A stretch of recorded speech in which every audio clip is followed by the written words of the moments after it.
Hey everyone, Ryan Young, KAATARO Jiu-Jitsu. I hope you're doing well. Let's kind of talk about how Jiu-Jitsu will actually benefit you in life. And in fact, one of my students actually submitted this question to me, and I'll read it to you. How training Jiu-Jitsu can help you in other areas of your life off the mat. Life can be very hard, and learning how to become comfortable being uncomfortable and stay calm under pressure can help you make better decisions and enjoy better outcomes. For example, this week he was dealing with a project at work, the project from hell until 1 a.m. each night. Most people I work with were freaking out as I was able to stay cool and calm under pressure and focus on solving problems. In doing so, we continue to make forward progress and execute effectively.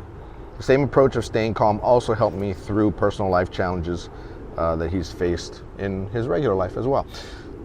So this is good because, in fact, one of my private students, we just kind of talked about this today, and one of the things he had mentioned was, he trains with me, twice, sometimes 3 times a week at the home studio, but doesn't come out to the group class. Part of it is very busy, right? Runs his own business, and he's got children and spends a lot of time with them, and that's one of the things that we kind of talked about in some other videos is trying to prioritize your life. I always tell people work and family come before Jiu-Jitsu. Jiu-Jitsu is there to kind of fill in some holes that you might have in your life, but by no means should it be a priority over your family or your work. But still, like with anything, you need to prioritize. Just like how I need to have, I need to get 6 to 8 hours of sleep in a day. I may not get it in one stretch, but I need to find some time. If I don't get it at night, I need to find some time during the day to set down for 30 minutes to an hour or so to keep my body recharged, so I don't overtrain, I don't overfunction, so to speak, right? Because you need to prioritize. For me, I need to prioritize sleep. I also need to prioritize eating well, just like most of us do. I also need to prioritize my training, prioritize my teaching, prioritize me doing these. There's a lot of stuff that we need to do. So what Jiu-Jitsu does for you in life, and as far as your ability to make decisions, what it does is it helps you, because let's say you're in a bad situation on the mat, right? Somebody's got worse position on you, or they got seatbelt on you and they got you on the wrong side, right? And you're trying to figure out what you're going to need to do next. You need to prioritize. Do I deal with the submission attempt first, or do I deal with the position first, right? Sometimes you need to deal with the position first. Sometimes you need to deal with the submission first.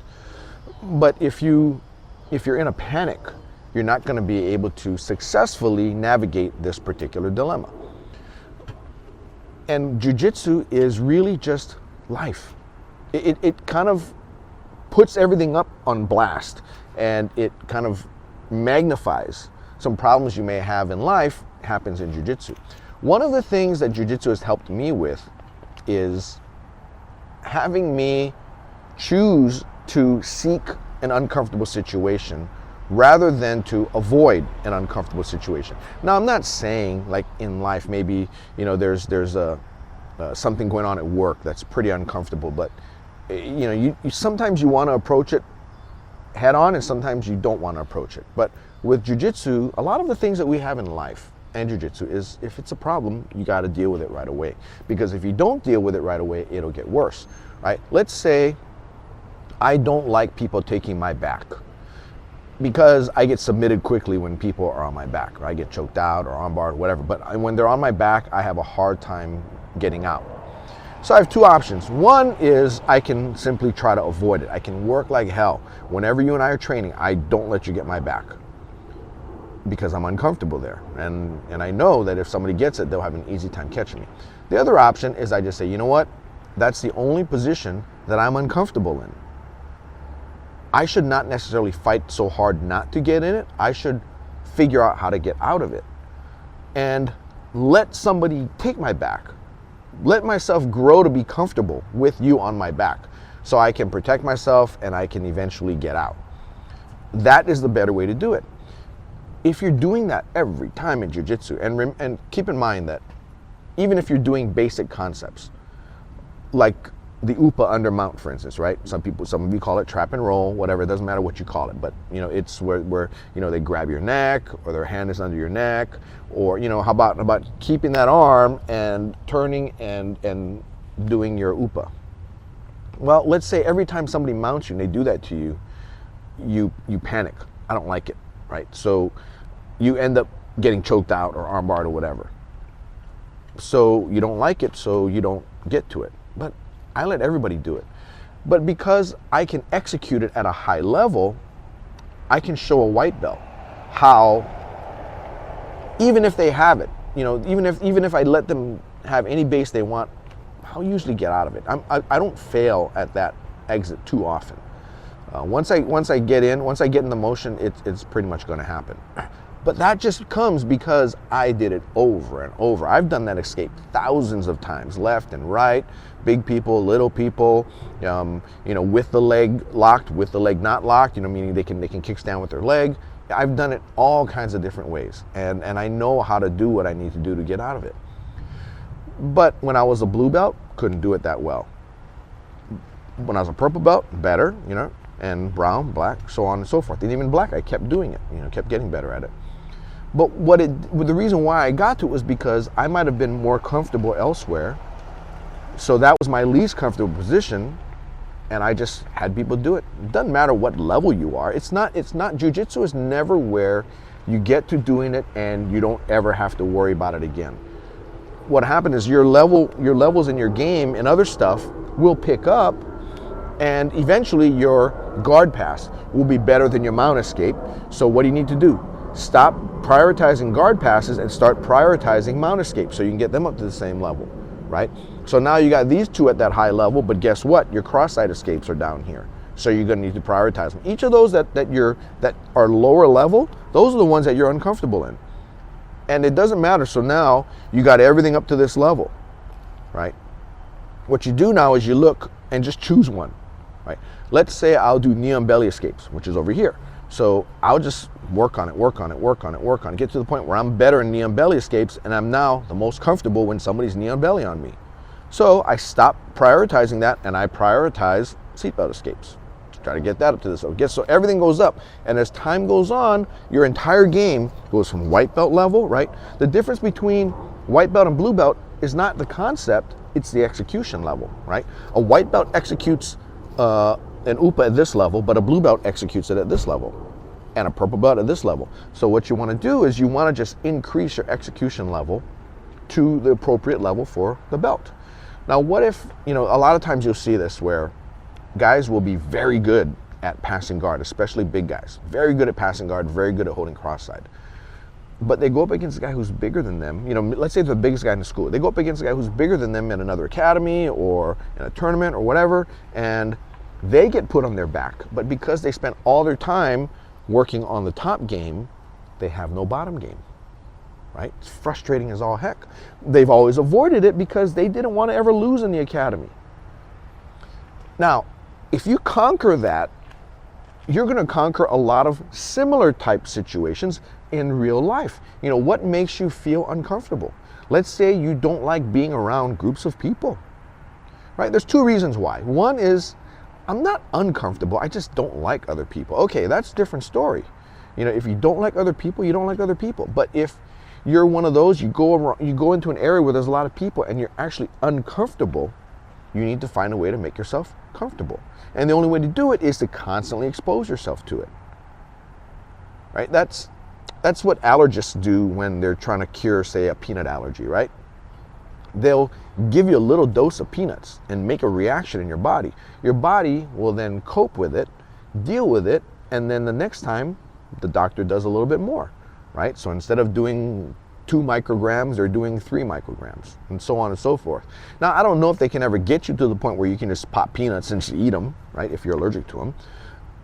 But they're going to get you to a point where if you accidentally eat a couple of nuts here and there, because a lot of food is prepared in facilities that process nuts, right, then you might feel something, but it's not going to be that bad, right? So me, when I eat bread, right, I won't die eating bread, but I am allergic to eating bread, which means that when I eat it, and I love bread, especially sourdough, right, and I'll go through it and I'll binge bread. And what'll happen is I'll just start having sneezes for the next day or two, right? My nose will run, I'm sneezing, and my students look at me and go, oh, what did you eat this time, Ryan? And they know because I have food allergies, right? But what you need to do is use jiu-jitsu that puts you in all these uncomfortable situations.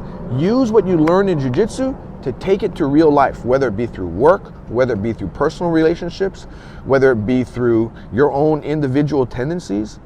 Make yourself better and use jiu-jitsu to help you, because nothing makes you stronger than someone wrapping your neck up and squeezing, and that happening to you 30, 40, 50 times in a day.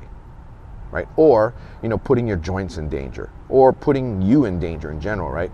Jiu-jitsu is the best laboratory to do that in, because we go right to the edge and we stop, right? Right to the edge and stop. And by dealing with that level of intensity, by drawing up your fight or flight mechanisms in your body and your mind, it'll help you to deal with other situations in life, because life in general is easier than jiu-jitsu. Jiu-jitsu is much harder. Now, when you talk about military guys and gunfights and all that, that's a different level. But for the ordinary person, we're not going to have to go through that type of stuff, right?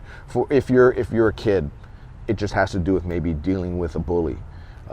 If you're a teenager, or if you're in college, it has to be with approaching somebody you've always wanted to talk to, but we're always afraid to. Right? Think of it as, most guys are, watching this are guys, but let's say you're a guy, you're 20 years old, whatever, and you see some other, young lady in college, in your college class, and you like her and you want to go talk to her. You keep seeing her, but you keep being afraid. Just think of it as, what you did to cure yourself of being afraid of getting choked out. Right? Getting choked out is worse. Right? You get choked out, you're out cold, right? But if you go approach this girl that you're thinking of talking to and she tells you, I'm not interested, then that didn't hurt. You weren't going to pass out, right? But just keep doing it over and over. Not saying with this one, right? This one's done, go to another one, right? But you keep making the approach, then it'll work, right? I was in sales. I did sales for 20, 30 years of my life. And I had to go and approach somebody cold. Right? I had to go and approach a stranger who didn't know me to get them to buy something from me. Right? After a while, it's nothing. I do it all the time. Right? Many of you have met me in public, and those of you who don't have social anxiety, you come right up to me and talk to me. Right? And I talk to you just like I know you, right? And that's something that just comes from repeated training and training yourself and applying what you learned in jiu-jitsu in real life. Anyway, I hope this really helped you. If it did, please feel free to hit that like button for me. And if you haven't already, please subscribe, because only about maybe 10 or 20% of you who watch our videos actually subscribe to the videos. And by subscribing and hitting that bell, it helps us to get more videos out to you. We try to do at least 2 a week and get you this information if it helps you. And if it helped you, then it probably will help somebody you know. So please go ahead and share it. Feel free to visit us at any of our studios. We have one in Irvine, California. We have one in Flower Mound, Texas. We have one in Austin, Texas. And also come visit us at KAATARO and sign up for Dave Kama's methodology on how he teaches Rickson Gracie Jiu-Jitsu. Anyway, thanks for joining us. Happy training. Bye now.